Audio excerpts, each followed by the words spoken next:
estarmos mais uma vez, a cada semana, estudando da Palavra de Deus. Amém? Vamos orar para começarmos. Senhor, obrigado, Pai. Obrigado por estar conosco. Obrigado por nos permitir ter o conhecimento, ou permitir buscarmos o conhecimento que é o Senhor, Pai. Esteja conosco, dá-nos inteligência, dá-nos sabedoria para que possamos cada vez mais te buscar, Pai. Entender aquilo que o Senhor quer para nossas vidas. E te agradecemos, Pai, em nome de Jesus. Amém. Estamos falando aí neste tempo sobre o livro de Gênesis, né? Vimos até aqui as histórias ou o relato da criação do homem, do pecado, da queda, de tantas coisas, do dilúvio, né? Vimos Abraão, as promessas, Isaac, o filho da promessa, nasce, e enfim, temos agora Jacó como protagonista da história, né? Das gerações aí de Jesus, no fim das contas, tá? E aí temos então Jacó, um esperto, digamos assim, né? Jacó engana Esaú. A gente viu nos capítulos anteriores que Jacó já nasce puxando o calcanhar de Esaú, e em seguida Jacó compra a primogenitura por um prato de lentilha. Esaú não se dá conta, mas enfim Esaú se dá conta do perigo, digamos assim, que é Jacó, ou de que Jacó o engana, né? E efetivamente, quando no momento da bênção do pai, né, Isaac, Jacó engana Isaac e consegue obter a bênção que seria para Esaú. A gente lembra que Esaú era o preferido de Isaac e Jacó o preferido de Rebeca. O que acontece? O que a gente vê é que Esaú acaba mostrando que não teria condição mesmo de carregar a linhagem de Deus aqui, né, de Jesus, ou a descendência de Abraão, prioritária, né? Porque a cada momento, primeiro ele se mostra sem dar muita atenção ou valor a isso, a essa situação, e depois ele tem uma crise quando ele vê que Jacó rouba aí não só a sua primogenitura, mas também a bênção, e aí a ponto de Esaú ameaçar Jacó de morte. Ele está só esperando Isaac morrer para matar Jacó, né? Rebeca, como preferia Jacó, arquiteta todo o plano, desde do roubo, vamos falar assim, da bênção, até a fuga de Jacó, uma vez que Esaú prometeu, né? Esaú tinha a intenção de matar Jacó, e aí a situação ia ser pior ainda, né? E o que Rebeca então faz? Ela coordena então um movimento para mandar Jacó para longe, para Esaú se acalmar. Por quê? Ou qual é o fundamento? Porque Esaú casou com as cananeias lá, né? E isso também incomodava tanto Isaac quanto Rebeca, porque Esaú estava miscigenando a Israel, aí, né? A raça, tá? E aí Rebeca vem e convence Isaac de mandar Jacó até sua parentela lá de Labão, os descendentes de Abraão, para não misturar, não miscigenar a população, aí, a descendência de Isaac, e aí o povo de Israel ser, vamos dizer assim, puro, né? E aí isso é o que acontece a partir do capítulo 28, que a gente lê agora os trechos e vai comentando, né? Então, capítulo 28 de Gênesis diz assim: Isaac chamou a Jacó e, dando-lhe a sua bênção, lhe ordenou, dizendo: não tomarás esposa dentre as filhas de Canaã. Levanta-te, vai a Padã-Arã, a casa de Betuel, pai de sua mãe, e toma lá por esposa uma das filhas de Labão, irmão de tua mãe. Deus Todo-Poderoso te abençoe e te faça fecundo e te multiplique para que venhas a ser uma multidão de povos. E te dê a bênção de Abraão, a ti e a tua descendência contigo, para que possuas a terra de tuas peregrinações, concedida por Deus a Abraão. Assim, despediu Isaque a Jacó, que se foi a Padã-Arã, à casa de Labão, filho de Betuel, o arameu, irmão de Rebeca, mãe de Jacó e de Esaú. Vendo, pois, Esaú que Isaque abençoara a Jacó e o enviara a Padã-Arã para tomar de lá esposa para si, e vendo que, ao abençoá-lo, lhe ordenara, dizendo, não tomarás mulher dentre as filhas de Canaã, e vendo ainda que Jacó, obedecendo a seu pai e a sua mãe, fora a Padã-Arã, sabedor também de que Isaque, seu pai, não via com bons olhos as filhas de Canaã, foi Esaú à casa de Ismael, e, além das mulheres que já possuía, tomou por mulher a Maalate, filha de Ismael, filho de Abraão, e irmã de Nebaiote. Veja então o seguinte, o que nós temos aqui. Isaque determina então a Jacó que vá até Padã-Arã, a casa de Labão, né? Labão, a gente lembra que foi aquele irmão protagonista, o irmão de Rebeca, naquele momento quando Abraão mandou o servo lá buscar uma mulher para casar com Isaque, né, para trazer como esposa de Isaque. E aí Labão que é o protagonista, que tem aquela situação curiosa lá de Labão estar preocupado com os bens, né? Então Labão já se mostrava ali naquele tempo, mas Isaque talvez nem saiba disso. E aí Isaque manda Jacó para a casa de Labão para buscar uma esposa. E aí, para ir, a gente vê que Isaque está evoluindo aqui espiritualmente, né? Ele se mostra muito mais espiritual a partir dos últimos acontecimentos aqui, e ele abençoa novamente Jacó, né? E a bênção de Isaque para Jacó agora é a bênção de que Deus o abençoe, e ele passa então aquela bênção que vem já de Abraão. E ele fala que Deus te torne fecundo, que Deus te abençoe conforme prometido para Abraão, né? Fez com que então sugeriu aí, orientou que Jacó seria então a descendência de Abraão, a descendência ampla de Abraão, de forma que Jacó fosse pai que fosse multidão de povos, está lá escrito, né? E aí o que acontece então? Mais uma vez Esaú está no foco aqui, sendo que Esaú vê isso, tem ciência de que Jacó foi abençoado mais uma vez, de que Jacó vai até Padã-Arã e vai cumprir tudo aquilo que o pai Isaque orienta, né? Então Esaú, mais uma vez, agora Esaú tem mais uma vez a compreensão de que a coisa deu errada para ele e deu muito certo para Jacó, né? E Esaú, então, vê que também não vai poder arquitetar seu plano, não vai poder cumprir seu plano de matar Jacó, aí para de repente resgatar toda a bênção, a primogenitura, etc, né?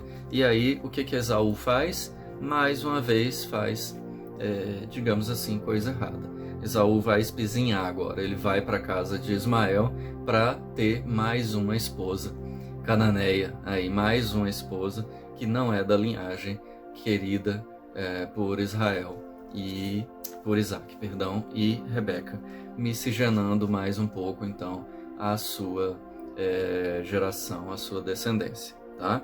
Então Esaú acaba desandando completamente, né? É o que a gente vê. E a partir daí, então, a gente tem a história de Jacó agora como protagonista mesmo, sem a interferência de seus familiares.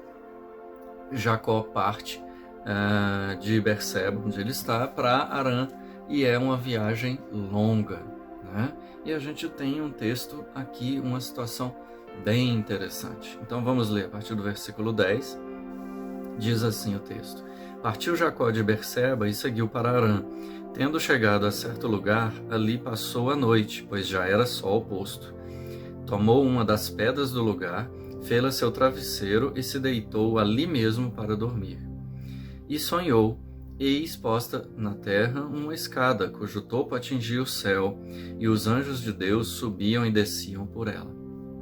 Perto dele estava o Senhor, e lhe disse: Eu sou o Senhor, Deus de Abraão, teu pai, e Deus de Isaque. A terra em que agora estás deitado, eu te darei, a ti e à tua descendência. A tua descendência será como o pó da terra. Estender-te-ás para o ocidente e para o oriente, para o norte e para o sul. Em ti e na tua descendência serão abençoadas todas as famílias da terra. Eis que eu estou contigo e te guardarei por onde quer que fores, e te farei voltar a esta terra, porque te não desampararei, até cumprir eu aquilo que te hei referido. Despertado Jacó do seu sono, disse: Na verdade o Senhor está neste lugar, e eu não o sabia. E temendo disse: Quão temível é este lugar! É a casa de Deus, a porta dos céus. Daqui a pouco a gente lê a conclusão, mas já falando um pouco.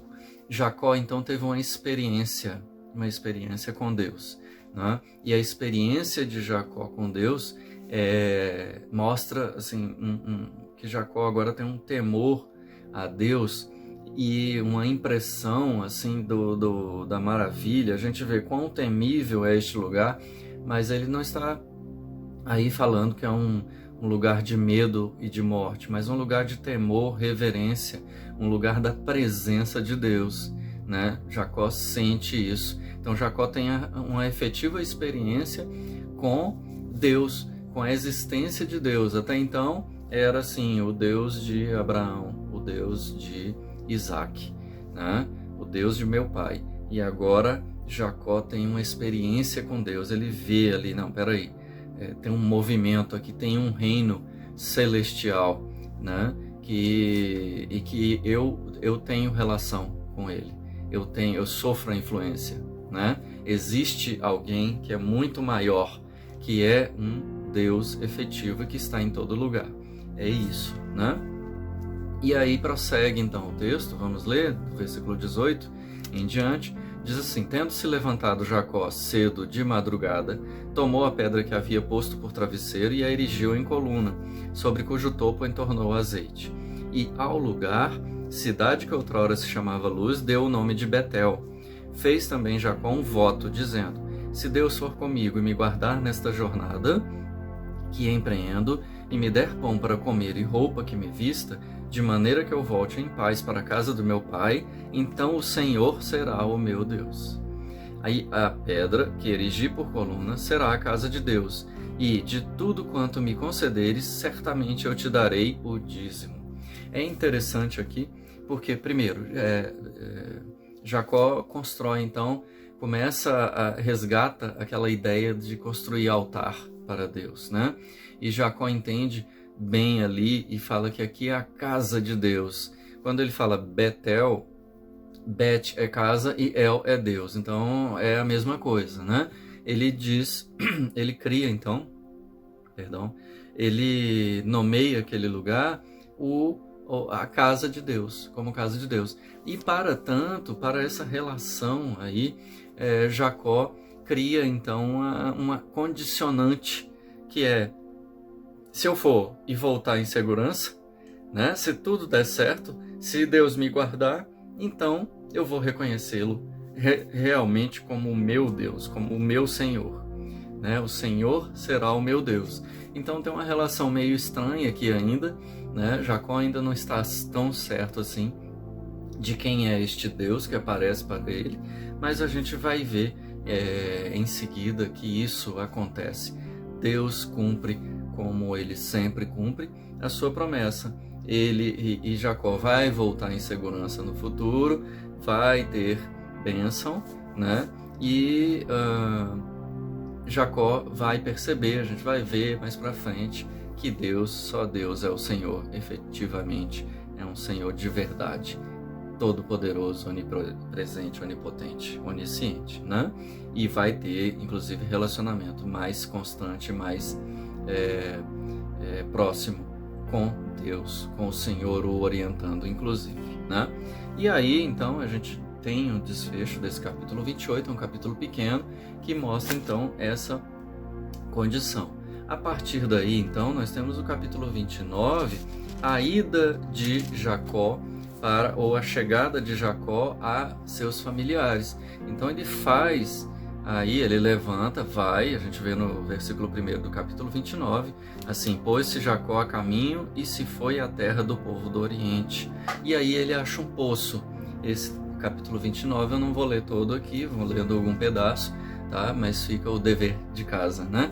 E aí ele acha um poço, o poço está tampado, esperando a hora certa para ser aberta a pedra, né? Tirada a pedra, para que o rebanho tenha a possibilidade de beber água, né? Saciar.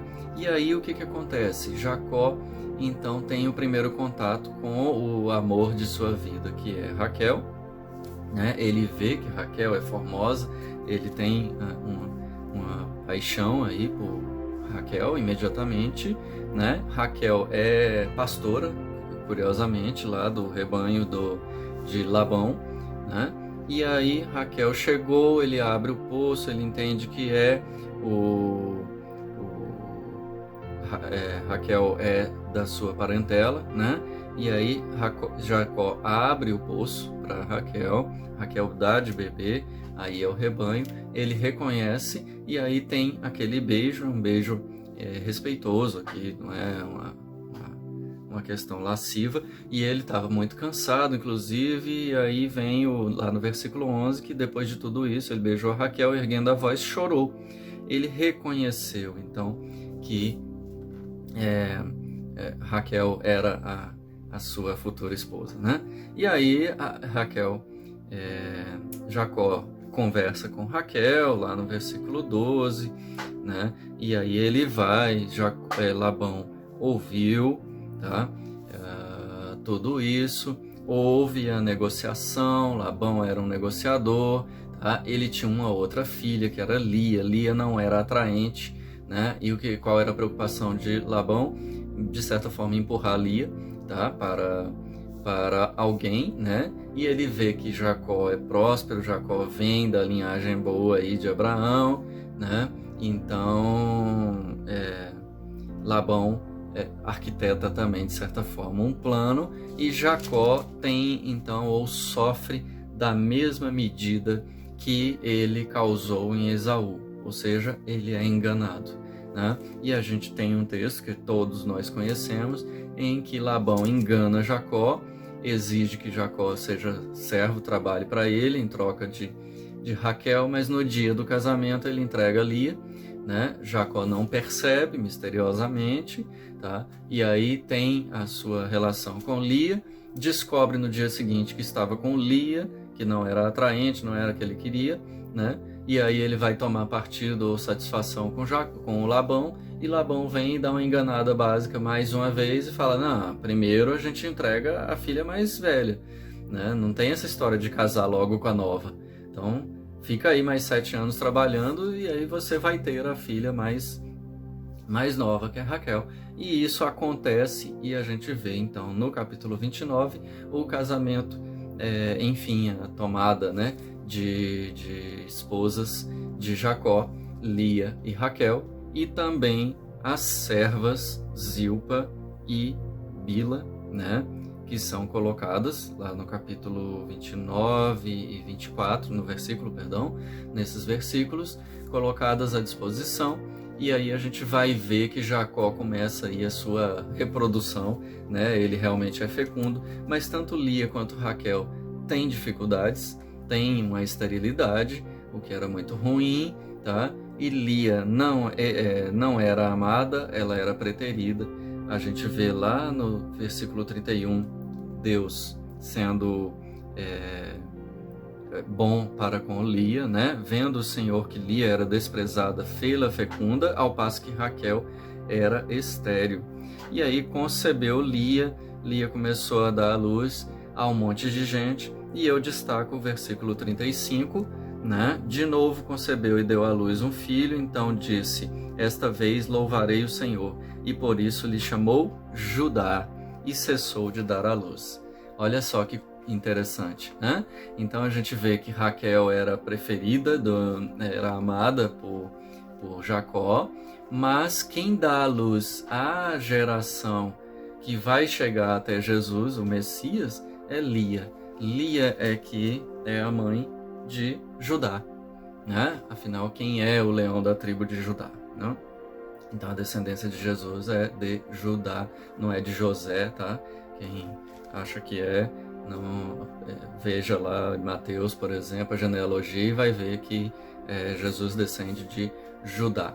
De Jacó, né? A visão bíblica, ela elenca aí as descendências ou a genealogia a partir dos homens, então por isso que e aí se você vai ver lá em Mateus, vai estar registrado que a descendência de Jesus é de José e não de Maria, né? Na genealogia, porque se faz essa